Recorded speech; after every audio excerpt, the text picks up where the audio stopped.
My name's Kyle. This is Auditing with Autism. And I'm wanting to tell you about an experience I had with a friend of mine, a lifelong family friend. His name is Walt Curtis. He's a poet out of Portland. And he's sort of the poet laureate of Portland there for a while. And he's an author of a book called Mala Noche, The Bad Night.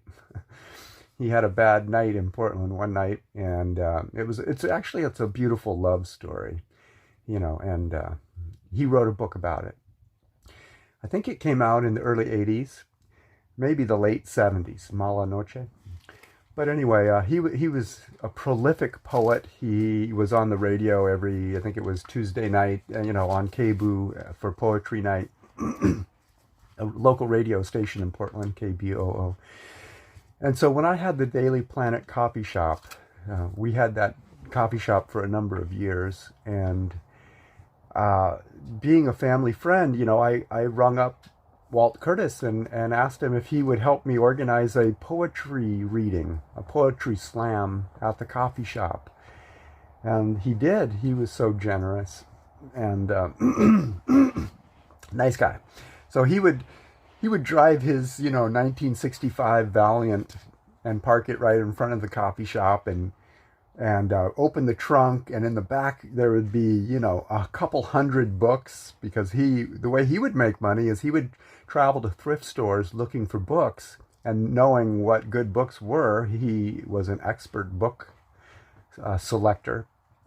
And he would be able to find value in these books at thrift stores, and then he would take them to a book store in Portland. After he went to all the thrift stores, he went to Powell's bookstore, which is a pretty famous bookstore in the world, I believe now. Powell's. Before Amazon, there was Powell's bookstore in Portland. That's a good way to put it. And they didn't grow as big as Amazon. They just continued to be Powell's. But the point is that he would discover these books at thrift stores, take them to Powell's, sell them to Powell's, and then make money. And then he would buy his wine. He liked to drink, and so he would open up the trunk of his Valiant and right in front of the coffee shop windows, and we would see him taking out some books, maybe taking a swig of wine, organizing his desks. His office was in the trunk, and he was such a funny character. He would take a few more swigs of wine, then he would come in, set up poetry slam, and then start reciting in front of the microphone some outrageously good poetry.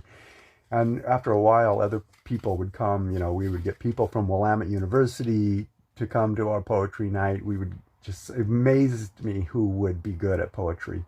And they would show up, and after a while, after a few weeks, it was a big, almost like a party. And I can thank all that to Walt Curtis, my man. I've spent hundreds of hours with that guy just talking about life, and he's an amazing character. He recently passed away, unfortunately. Love you, Walt. Just a few months ago, actually, the end of last year. But it was through Walt Curtis that I got to meet Gus Van Sant. And Gus Van Sant, I don't know if you know, he's a director, kind of a famous director now. Maybe you know his movie, My Own Private Idaho, with River Phoenix. I'm trying to think another really big one that a Drugstore Cowboy with Matt Dillon, maybe. That was one of my favorites. I'm thinking of all the old ones, but he's got some good new ones too. But the first one that he did, Gus Van Sant produced a movie based on the book by my friend Walt Curtis. So the first movie he did was called Mala Noche. And so I went to the premiere of Mala Noche at the theater, and this is when I met Gus Van Sant. The premiere was in a neighborhood in Portland called Woodstock. It's close to Reed College, and I forget the name of the movie house that it was played at. But it was quite a gathering. We sort of dressed up. There was an after party where we went and partied and drank a little bit, and meeting Gus Van Sant was another. I was pretty young. Another like not a major milestone, but it was.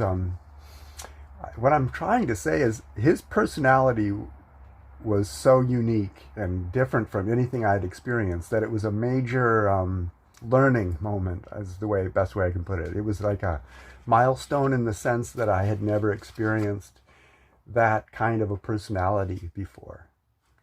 I guess most of the people that my dad and his friends hung out with were more boisterous and more like merry pranksters than the quiet artistic version that we saw in Gus Van Sant.